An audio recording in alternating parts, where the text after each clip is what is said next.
Bonjour tout le monde.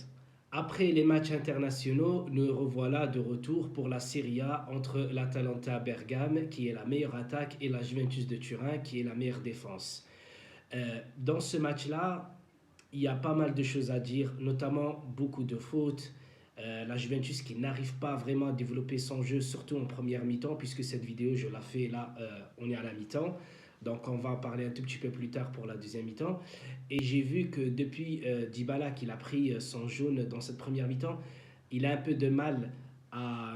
Je le trouve un peu trop nerveux. Qui doute encore que Cristiano Ronaldo n'est pas blessé et que la sortie face à l'AC Milan remplacée par Dybala, c'était pour montrer son envie de départ parce que voilà, vous savez, dès qu'il y a un joueur qui s'entend pas bien entre guillemets avec son entraîneur ou un coéquipier, tout de suite derrière, on dit que voilà, le joueur ne veut plus porter le maillot là, il veut quitter le club, veut quitter le championnat, veut partir je sais pas où. Là, non. Là, on a une preuve que ce que Ronaldo a dit et que Sarri a dit, ben, c'est cohérent. Pourquoi? Parce que voilà, ce soir, Cristiano Ronaldo, un match très important face à l'Atalanta, ne joue pas. Oui, vous allez me dire, il a joué avec le Portugal. C'est normal puisqu'il doit battre le record de buts marqués avec sa nation.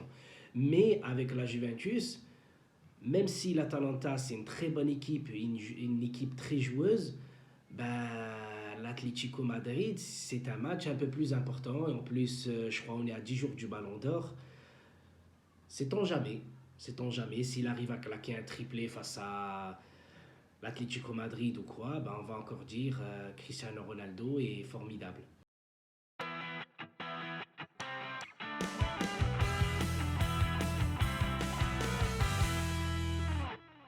Et pour revenir au match, sans Cristiano Ronaldo et Sandro, remplacés respectivement par Higuain et De Seglio, on a vu une équipe de la Juventus très très bonne en défense, mais offensivement rien du tout. Une seule occasion. Une seule occasion, ou plutôt un seul tir cadré, celle de la frappe de Gonzalo Higuain, je crois, à la 20e minute, sur 8 tentatives, je crois, à la première mi-temps. Alors que l'Atalanta, on a tiré, je crois, 10 fois dans cette première mi-temps et qu'on a cadré au moins 5 ou 6. Il y a eu aussi le penalty pour l'Atalanta, mais ça c'est heureusement que le joueur l'a raté parce que c'est facile quand tu es à 2 mètres d'un joueur. Pourquoi centrer? Bah, tire sur sa main. Tire sur sa main et après voilà, l'arbitre il va siffler main parce que maintenant, dans la surface, chaque joueur qui touche le ballon, peu importe la position dans laquelle il se trouve, il y a penalty. Ça, je trouve pas ça logique. Je préfère plus comme c'était avant. Enfin, c'est plus porté pour le spectacle et pour les équipes un peu tricheuses pour que l'arbitre leur accorde plus facilement un penalty. Comme je disais, dans cette première mi-temps, l'Atalanta Bergame a été très joueuse comme la plupart de ses matchs. J'en ai vu, hein, j'en ai vu des matchs de l'Atalanta, même face à City et Donetsk. Elle est très joueuse, mais malheureusement, vous savez ce qu'il lui manque? Il lui manque l'expérience. Elle joue très bien, elle sait attaquer. Parfois, tu peux facilement la prendre à contre-pied, c'est-à-dire en contre. Elle est très faible, elle n'arrive pas à se mettre en place. Elle est très bonne en attaque, mais pas en défense. Et la Juventus, avec le système de Sarri, bah, je le trouve parfois moins efficace.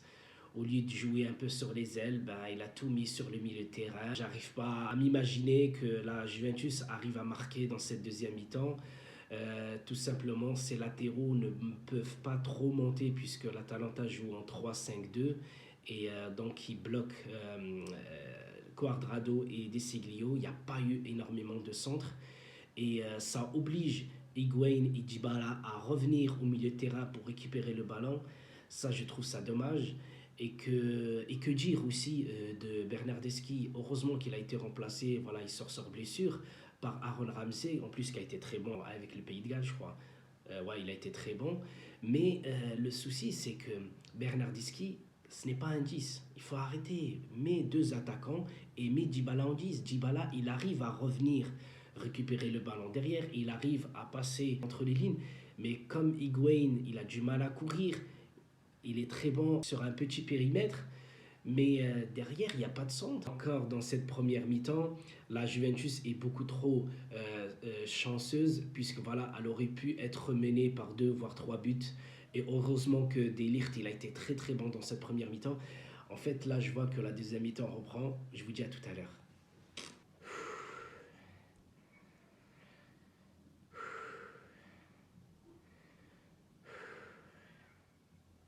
Dans cette deuxième mi-temps, qu'est-ce que j'ai souffert? Et je vous dis sincèrement, hein, parce que je mange de la Juventus, je dors de la Juventus, je rêve de la Juventus, c'est trop. Et dans cette deuxième mi-temps, tellement de choses à dire. Ne regardez pas le score, hein, parce que le score ne reflète vraiment, vraiment, vraiment pas le match. Déjà, je suis trop énervé par 2 choses. La première, c'est que Sarri, dès qu'il encaisse un but, c'est qu'à ce moment-là qu'il commence à réagir, alors que toute la première mi-temps, mais s'il te plaît, quand tu as un joueur qui attaque tout seul, tu peux jamais marquer. Quand tu as un joueur qui va tout seul, vers la défense, tout seul vers le milieu de terrain, il va pas sur un côté, il essaye de centrer. Non, il va directement face à, on va dire à 10 joueurs. Il ne peut jamais tous les dribbler. Et en plus de ça, tu as tes latéraux qui ne montent presque jamais. Et dès qu'ils montent, qu'est-ce qu'ils font? Ils reviennent avec des passes en arrière. Ils vont pas vers l'avant. Ça m'a trop énervé. Et après, l'Atalanta marque, je crois, à la 55e minute. Et là, je me suis dit, ah, la Juventus, il y a peu de chances qu'elle revienne au score. Pourquoi? Parce que les 3 derniers matchs, la Juventus face à l'Atalanta, le dernier match, je crois que c'était à la Juve, il y a eu 1-1. Le match l'année dernière, en déplacement, il y a eu 2-2. Et qui a éliminé la Juventus l'année dernière en Coppa d'Italia? C'est qui? C'est l'Atalanta. Combien? 3-0. Donc l'Atalanta, ce n'est pas une mauvaise équipe. C'est une très très bonne équipe. Mais la Juve, c'est trop. Soit il faut attendre que le talent individuel fasse la différence, ou soit ce qui s'est passé, on va dire un coup de chance, je ne sais pas comment c'est venu, l'égalisation de Higuain. Le deuxième but, magnifique, et je dirais encore magnifique, Dybala. Dybala, il a été super parce que c'est lui qui va fixer la défense, qui va regarder sur son côté droit. Il voit Cuadrado. Cuadrado lui donne le ballon. Cuadrado, il a le temps de lever la tête, de trouver Higuain où est-ce qu'il était. Il lui fait la passe. Higuain, allez, je crois qu'il était au point de pénalty. Il tire, but 2-1. Et là, et là, oui, si on revient, il y a eu main de Cuadrado, ça, il n'y a rien à dire. Mais par contre, l'arbitre, aïe, aïe, aïe, aïe, aïe, aïe, aïe, aïe, aïe, avec les mains dans la surface, c'est très dangereux, ça. C'est très dangereux. Et les mains, la VAR, tout ça, franchement, ça devient merdique, hein. Aussi, quand il y a eu Emre Can, euh, il saute, il la touche du pied, après elle revient sur sa main, un autre arbitre aurait pu siffler penalty. On va dire, ça m'a fait penser à un match entre le Napoli et l'Atalanta. Le Napoli a été volé il y a quelques semaines face à l'Atalanta et par l'arbitre, hein. Je ne dis pas que c'est l'Atalanta qui a triché. Et voilà, ils perdent le match à cause de ça, le Napoli, je crois. Et là, la Juventus, elle le gagne grâce à l'arbitre. Et cette fois-ci, il est contre l'Atalanta. Franchement, ça c'est scandaleux aussi. C'est trop, c'est trop, c'est trop, c'est trop. L'arbitre, c'est très mauvais avec la VAR. La VAR, le VAR, peu importe, c'est nocif pour le foot. Honnêtement, c'est nocif. Plus beaucoup de joueurs osent jouer et je sais pas. Tiens, je viens de penser. De Ligt, magistral.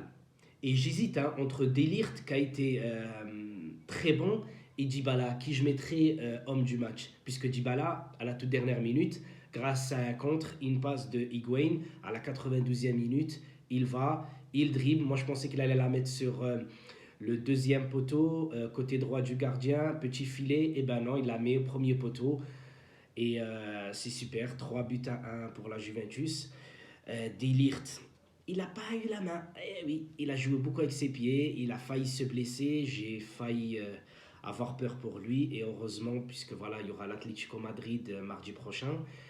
Sarri me déçoit un peu parce que ce n'est pas une équipe offensive, c'est plutôt une équipe à réaction. Dès que la Juventus encaisse un but, c'est à ce moment-là qu'elle commence à jouer, mais j'ai peur qu'il y aura des matchs où elle encaissera des buts très tard. Si tu joues que 10 minutes sur 80, ça ne suffit pas pour gagner un match. D'un côté, je suis content que l'équipe a gagné, puisque voilà, c'est face à l'Atalanta. C'est une très très bonne équipe, mais de l'autre côté, je suis dégoûté. C'est une équipe à réaction, elle joue pas. Euh, Soit c'est le talent individuel, soit je comprends pas. C'est très compliqué, hein.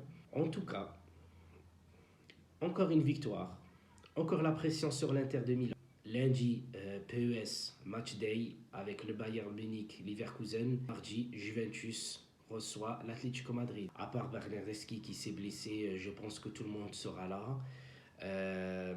C'est bien qu'il a fait reposer Ronaldo, mais attention à l'excès, attention à trop vouloir attendre, attention à faire tourner le ballon, euh, ça coulisse à gauche et à droite et que ça joue derrière. Franchement, c'est comme le Barça aujourd'hui, hein, ils savent faire que ça et ça fait perdre du temps, ça fait pas trop d'action et c'est dommage. Ou voilà, voilà, je suis mitigé en fait quand à la fin, voilà, je suis mitigé, je sais pas si c'est du bon, c'est du mauvais. Merci, à très bientôt. Ciao tout le monde.